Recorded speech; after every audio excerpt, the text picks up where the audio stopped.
Students, तो आज हम लोग देखेंगे अध्याय 4 चल रहा था 8 क्लास का डाटा मैनेजमेंट, है ना।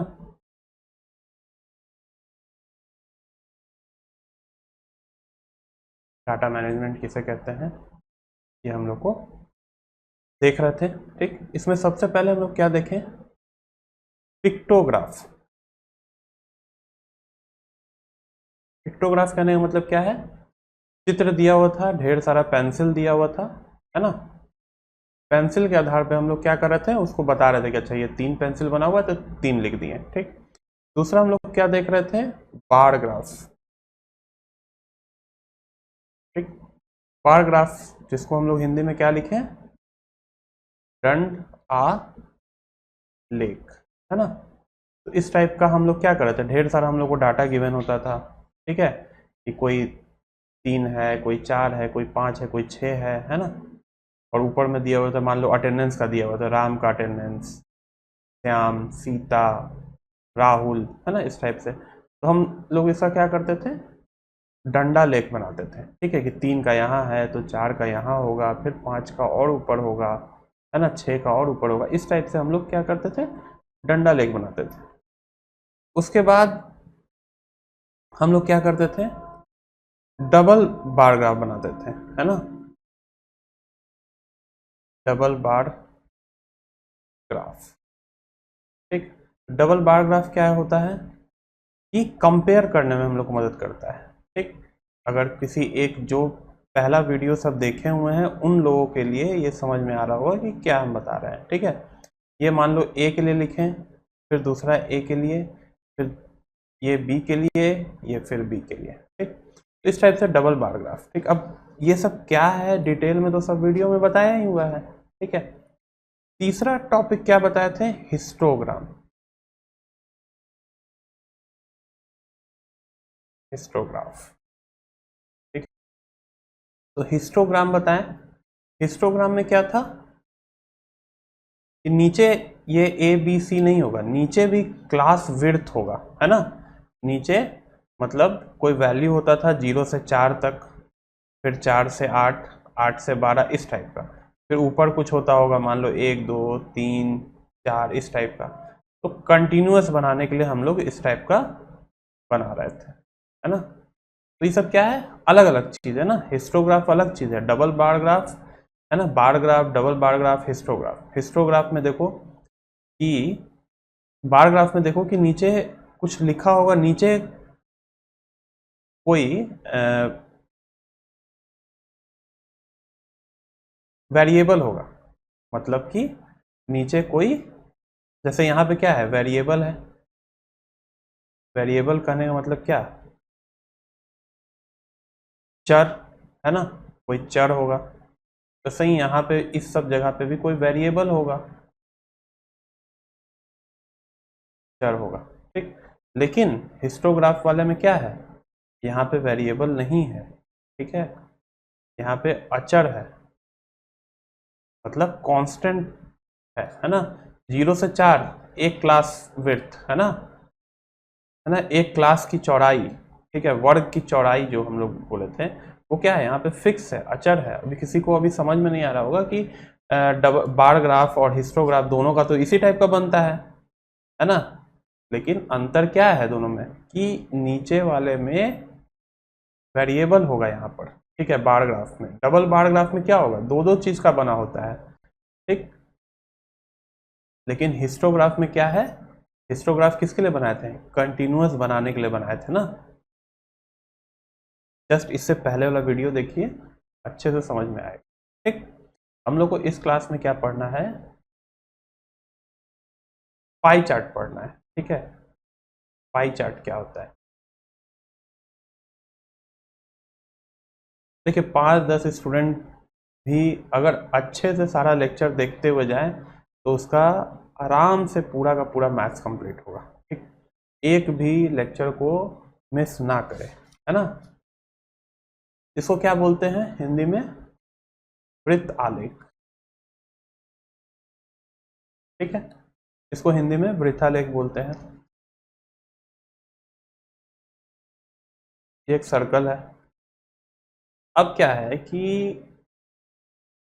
इसको हम किस चीज़ के लिए डिनोट करते हैं, ठीक। अब जैसे हम फ्रैक्शन पढ़े थे हम लोग, तो हम लोग जानते थे कि इसको अगर 4 भाग में डिवाइड कर देंगे तो एक भाग जो है हमारा वो क्या है, 1/4 है। इसी को परसेंटेज में लिखते थे तो क्या लिखते थे, 25% लिखते थे, है ना। 25% कैसे लिखे, 1/4 गुने 100 कर दिए, कट गया, 25% आ गया, ठीक। इसी टाइप से और छोटे छोटे भाग में इसको हम लोग डिवाइड कर सकते हैं क्या।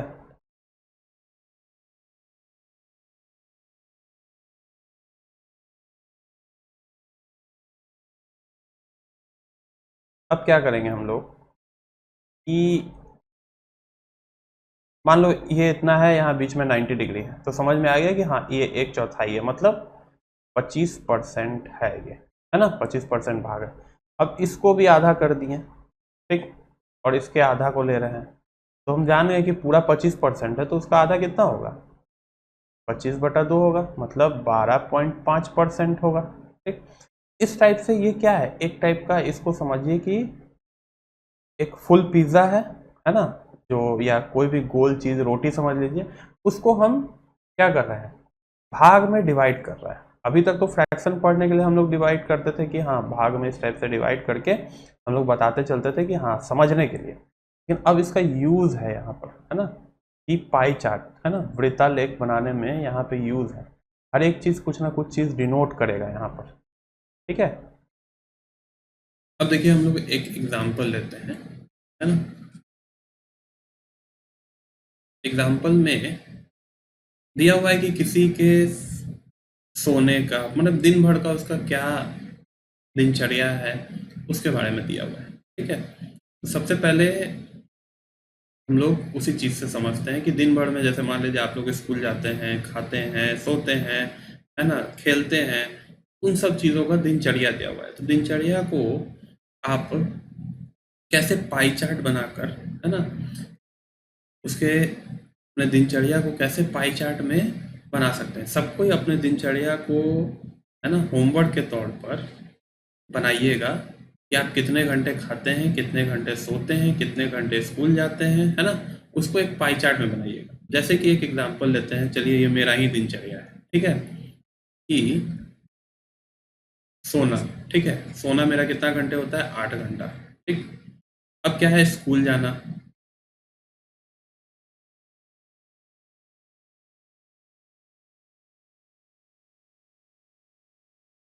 स्कूल कितना घंटे जाना है, 6 घंटा, ठीक है। गृह कार्य, है ना, गृह कार्य कितना घंटा है, 4 घंटा। अब क्या है, खेल, कितने घंटे हम खेलते हैं, 3 घंटे। अब अन्य काम भी 3 घंटा। ये जितना जो चीज़ है ये सब घंटा में लिखा हुआ है, आवर आवर आवर आवर, ठीक है। अब हमारे पास जानकारी तो आ गया कि ठीक है भाई, मेरा ये है, सोने का इतना है, स्कूल जाने का, गृह कार्य का, ये सारा चीज़, ये सब क्या है, ये हमारे पास डेटा है, ठीक है।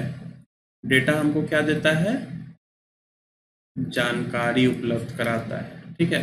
अब इस डाटा को हम लोग को इस चैप्टर में हर जगह क्या कर रहे हैं, डेटा का मैनेजमेंट, मतलब डाटा का जो जानकारी है उसका प्रबंधन कर रहे हैं। अब देखिए किस टाइप से प्रबंधन होगा इसका। अब देखिए 8 घंटा है।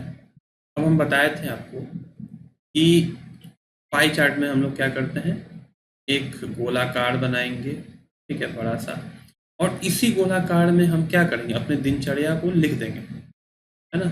लिखेंगे कैसे, मैथ के टर्म में लिखेंगे। मतलब क्या है, ये एक समझिए कि एक पिज़्ज़ा का टुकड़ा है, ठीक है। अब पिज़्ज़ा का टुकड़ा है, उसको कितना टुकड़ा में हम लोग पार्ट वाइज कितने एंगल पे कट करेंगे। जैसे होता है ना कि अगर 4 फ्रेंड हैं तो इक्वली इसको 4 भाग में काट दिए, सबको बराबर बराबर मिल गया। लेकिन यहाँ पे क्या है, ये टुकड़ा कितने भाग में होगा, ये हो गया 1 2 3 4 5 भाग में, ठीक है, 5 भाग में टुकड़ा होगा। और टुकड़ा भी किस हिसाब से होगा, कौन कितना घंटे आप किस में दिए, उसका टुकड़ा सबसे ज़्यादा होगा, ठीक। अब अलग अलग करके हमको निकालना है यहाँ पे कि कैसे हम टुकड़ा में बांटे, कि सोने वाला जो है, ठीक है, मान लीजिए हम सोने के टाइम, चलिए हम इतना कितना पिज़्ज़ा खाएंगे, सोने के टाइम जहाँ ज़्यादा घंटा दे रहे हैं वहाँ ज़्यादा पिज़्ज़ा खाएंगे।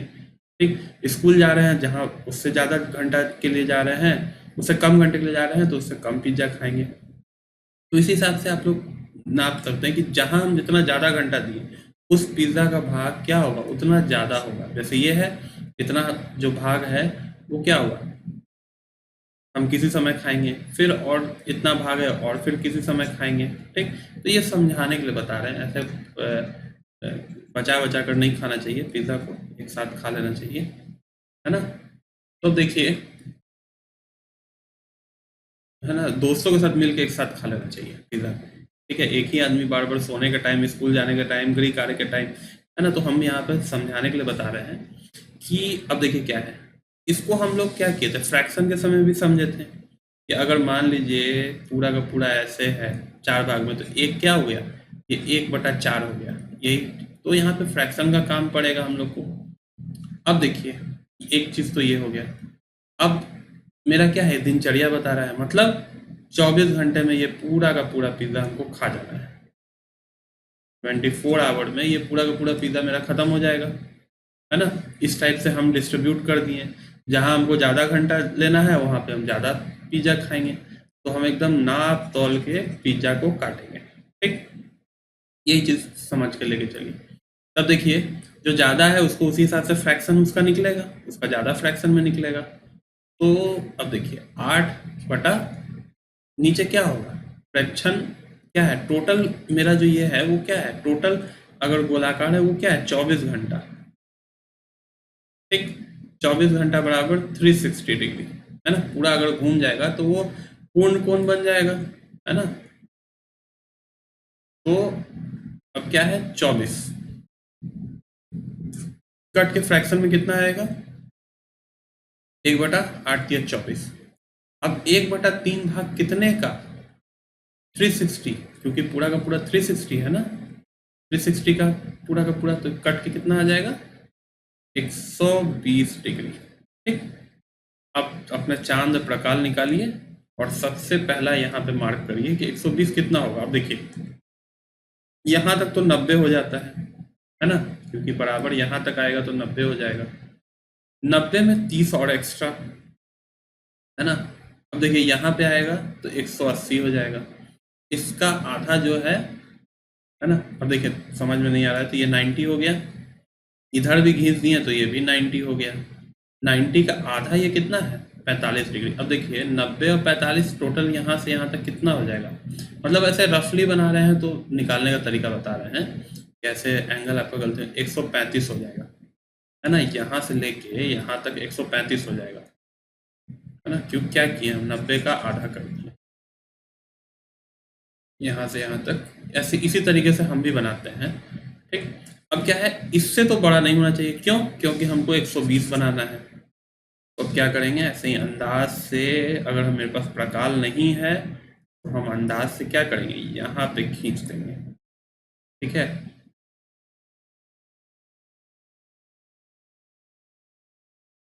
हमको 120 बनाना है ना, हम अंदाज से यहाँ पे खींच देंगे। ठीक है, बाकी सब को मिटा देंगे। देखिए अभी कितना एंगल, कितना एग्जैक्ट मेरा एंगल बन जाएगा। तो खींचे थे, ये सबको मिटा देंगे। ठीक है, क्योंकि हमको 135 नहीं बनाना है ना, हमको तो 120 ही बनाना है। लेकिन 135 हम क्यों बनाने के लिए गए, क्योंकि 135 से हमको कम चाहिए, इसीलिए। अगर मेरे पास चांद प्रकाल नहीं है तो इस टाइप से बना सकते हैं।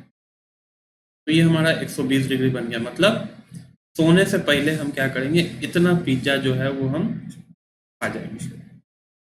ठीक है, बचेगा कितना, बाकी इतना, बाकी के घंटे के लिए तो खाना है, क्योंकि पूरा 24 घंटे में हमको इतना ही मिला है खाने के लिए घर पे। ठीक, अब देखिए स्कूल जाने समय क्या करेंगे, 6/24।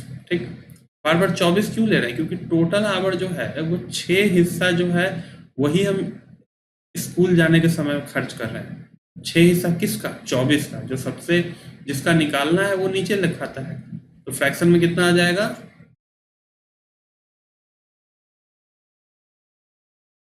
1/4 आ जाएगा। 1/4 गुने 360 है ना, 1/4 फ्रैक्शन आ गया। अब वो कितना का, 360 डिग्री का, ठीक। 1/4 इसको काट दीजिए,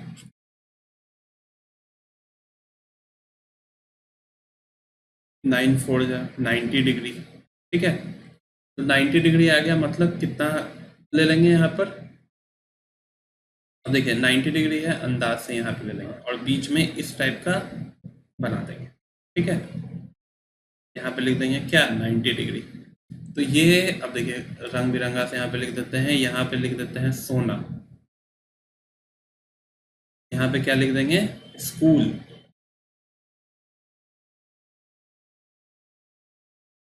ठीक है।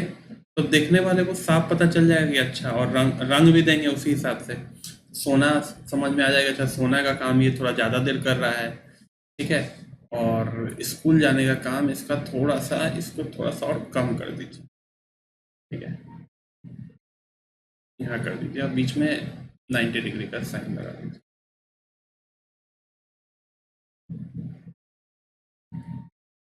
ठीक है। ये हो गया हमारा स्कूल का। आप लोग चांद प्रकार लेके करिएगा, मेरे पास यहाँ पे कंप्यूटर में चांद प्रकार का सिस्टम नहीं है ना।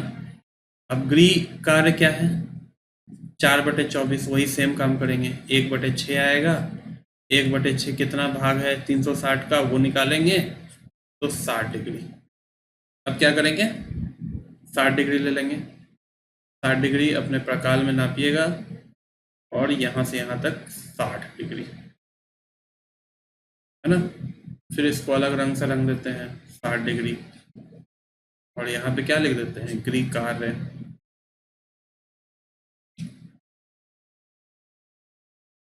ग्री कार्य। अब देखिए तो कितना दिखने में एकदम साफ पता चल रहा है कि अच्छा ये वाला जो रंग है वो ग्री कार्य के लिए है, ये वाला रंग स्कूल के लिए है, ठीक है। अब सोने वाला रंग इसी को इसी से लिख देते हैं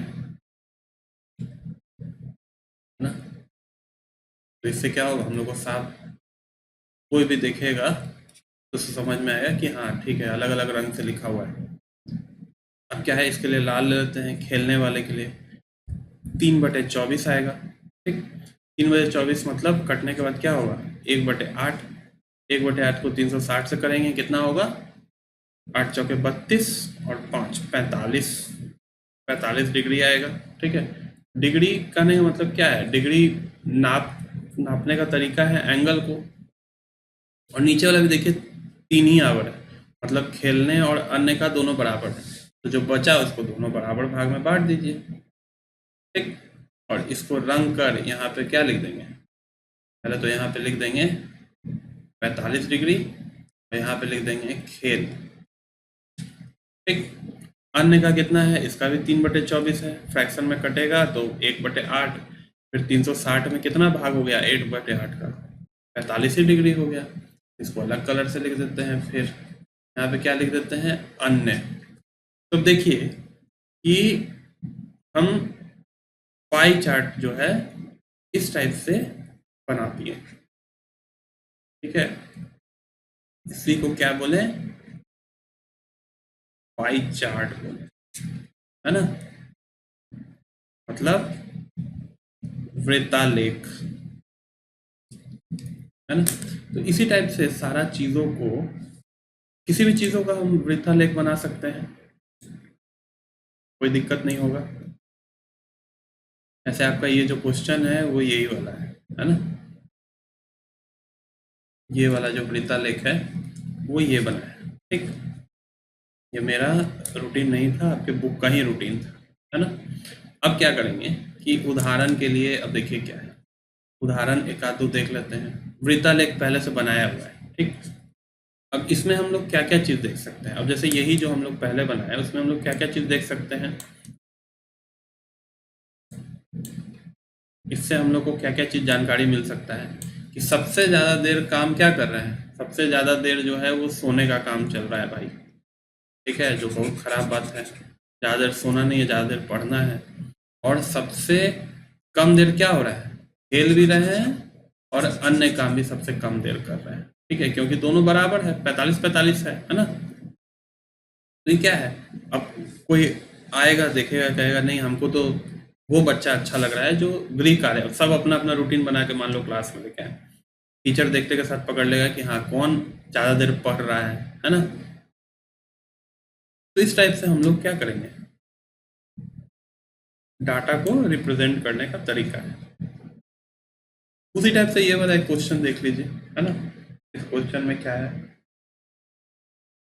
सिंगल पाई चार्ट है, एक मकान को बनाने का विभिन्न मदों में खर्च। ठीक है, अब क्या क्या मकान बनाने में क्या क्या चीज़ खर्च होता है, देखो सीमेंट में खर्च है, ईंट में खर्च है, मजदूरी है, अन्य चीज़ है, लोहा है ना, लोहा लगता है, सरिया लगता है मकान बनाने में। तो किस मद में व्यय सबसे ज़्यादा है, सबसे ज़्यादा खर्च किस चीज़ में, अब देखो तो लोहा 10% है, सीमेंट 20% है, ईंटा 15% है, मजदूरी 25% है। अब देखो अन्य जो है वो 30% है ना। ये क्या करेंगे, यहाँ पे क्या लिखेंगे, अन्य जो है उसमें खर्च सबसे ज़्यादा हो रहा है। किन दो मदों का व्यय कुल व्ययों का आधा है।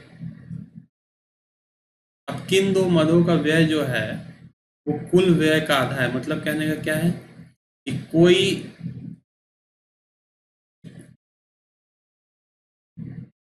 जैसे ये 30 है और ये 20 है, ठीक है, अन्य और सीमेंट को मिला दें तो क्या होगा, आधा हो जाएगा। और या कहने का मतलब देखो क्या है, किन दो मदों का व्यय, मतलब कोई दो चीज को हमको चुनना है, ठीक है ना, दो मदों को चुनना है जिसका व्यय मिलाकर आधा हो जाए, मतलब 50% हो जाता है। 50% किसका होगा, अन्य का कितना है 30% है, और सीमेंट का कितना दिए हुए हैं, देखो बनाने लगोगे ये सब बहुत इंटरेस्टिंग लगेगा, दोनों को जोड़ दो 50%, ठीक है।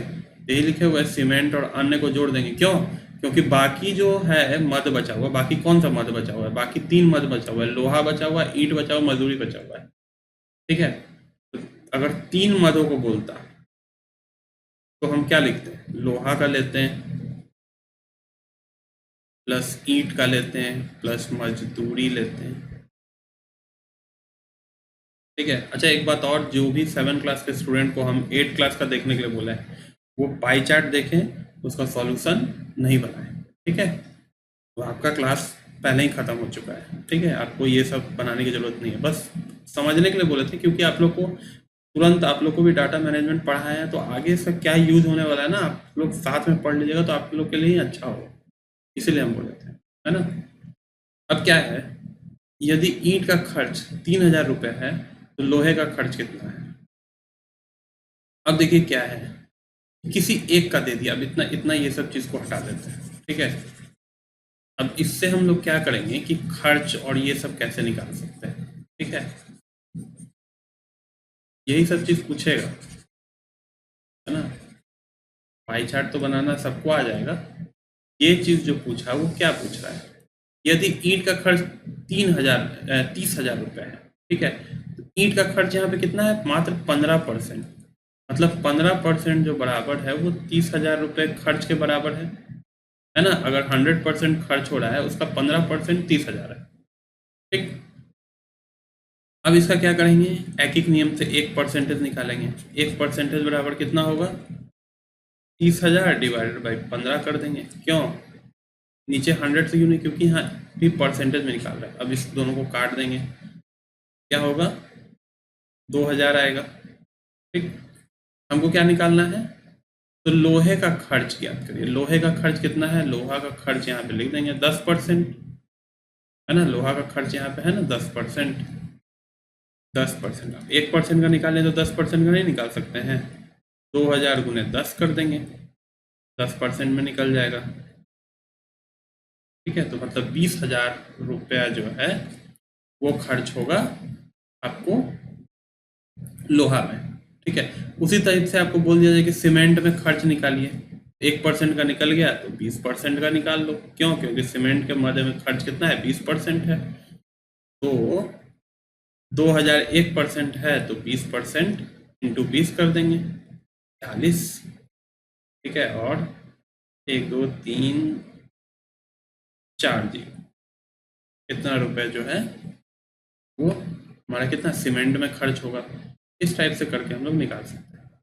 अब क्या है, उदाहरण में फिर से है, छात्रों की संख्या वर्ग 1 में कितना है, 2 में कितना है, 3 में कितना है, 17, 4 में कितना है, 5 में कितना है। ठीक है, तो इसी सब चीज़ों को हम लोग को बनाना है और कुछ नहीं करना है। ठीक है, अब देखिए कितना जल्दी जल्दी हम लोग बनाते हैं। ठीक है, एक 75%। ठीक, अब इतना टेबल बनाकर आप लोग बनाते रहिएगा। ठीक, हम लोग यहाँ पे अब एक बार समझा चुके हैं टेबल बना के। 75 कितना में, टोटल कितना है, छात्रों का संख्या टोटल कितना है, टोटल सबको काउंट करिए पहले।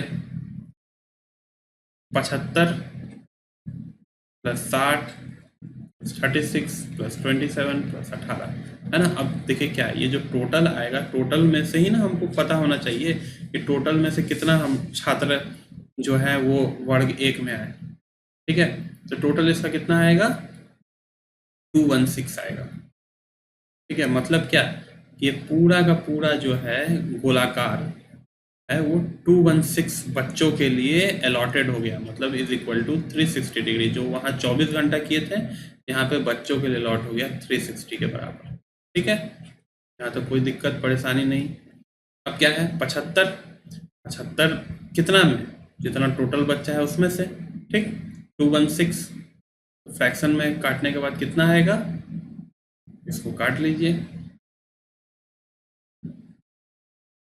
और नहीं तो डायरेक्ट पुणे 360 कर दीजिए। ठीक है, तो काटने के बाद यहाँ पे टेबल, अब देखिए इतना कैलकुलेट करके अपना कैलकुलेट करते रहिएगा। 125 इसी टाइप से 100 60 45 30 सबको हम लोग बना देंगे। ठीक, समझ में आया ना कि कैसे करना है, ये सबको सम एक बार बता दिए। तो अब उदाहरण के तौर पे जो सेम टाइप का क्वेश्चन है ना, बस हम लोग को क्या करना है, वहाँ 24 घंटा पहले से पता था। यहाँ पे क्या है, जितना प्रेक्षण दिए हुए हैं है ना, उन सबका जोड़ करना पड़ेगा और टोटल स्टूडेंट निकालना पड़ेगा। ठीक, तो 125 डिग्री आया, कैसे आया, अब वर्ग 1 में सबसे ज़्यादा है, 75%, 75 आदमी आए। ठीक है, 75 बच्चा है, तो इसका हिस्सा ज़्यादा होगा। ठीक, मतलब 125, तो ये हो, यहाँ पे हो जाता है 90, यहाँ पे 180, इसका आधा। ठीक, तो इसका लगभग यहाँ पे रख लीजिए। ठीक है, एक थोड़ा सा अंदाज लेने के लिए, एकदम एक्यूरेट तो बन नहीं पाएगा। ये हो गया 125 डिग्री।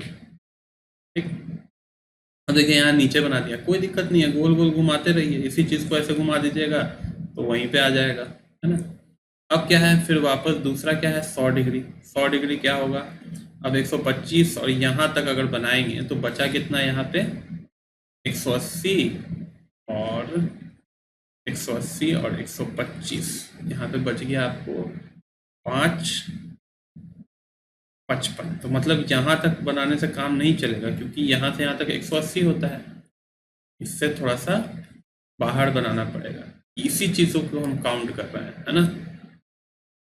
तो क्या हो जाएगा, 55 है ना, हमको क्या बनाना है, 100 बनाना है, यहाँ ले लो, यहाँ तक।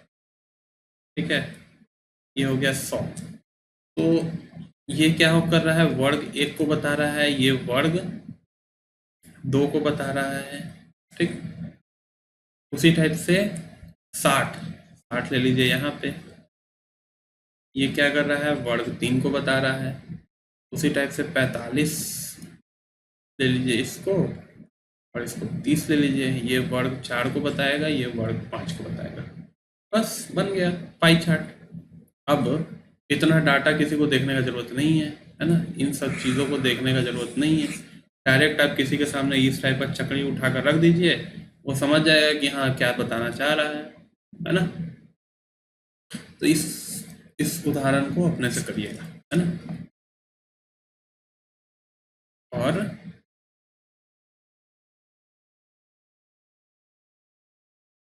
आगे एक और प्रोबेबिलिटी का क्वेश्चन है, इस पहले प्रश्नावली 4.2 करिए।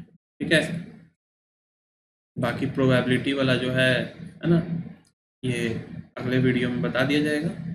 ठीक।